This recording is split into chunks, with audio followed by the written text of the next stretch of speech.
I'm 30. She's 30, but getting here for Tiffany Jackson was a journey. Tiffany could be dead. She spent half of her life on drugs. As a teen, I started experimenting with alcohol and marijuana and opiates. Each hit made Tiffany want something stronger. I was on heroin. I was an IV user. It's the teenage years that have the Virginia State Police Drug Task Force on high alert.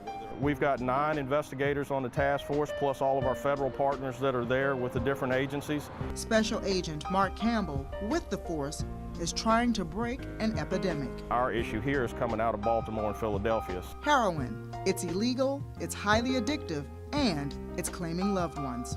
Once you've used heroin, and I would venture to say even a couple of times, you're hooked so fast physically that it's very hard to get off of. That's why there's an all-out push to warn parents. These are the grams of heroin seized. Of course, almost 60 grams in 2012 and over 470 grams in 2013.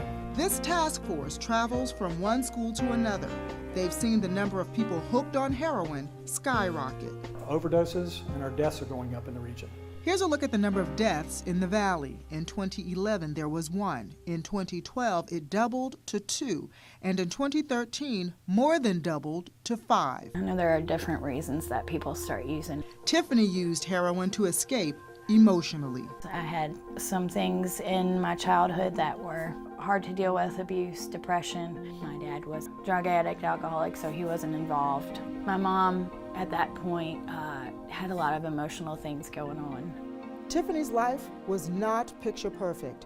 As you can see here, heroin took its toll. She lost weight. She lost custody of her 6 children. Tiffany was in and out of jail and in and out of rehab. Her family suffered too. It was hard to see her go to jail and see her come into the courtroom in the chains and the shackles and to see her feet. It's just hard to see her repeat history, and she'd get out and go back to the drinking and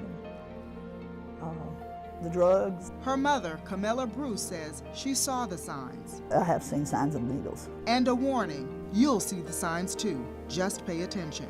You will see spoons, syringes, some things as far as, I guess, if people would snort the drug, you might see mirrors or a powder-like substance, traces of that, or straws. Tiffany sharing her story to advise and warn. It has not been an easy road by any means, and I have fallen many, many times. We tend to be very selfish when we're in active use, and we hurt a lot of people. But now Tiffany's trying harder to help people.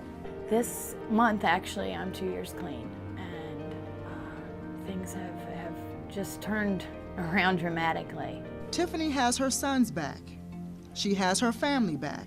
And now she's grounded at a church where she's giving back.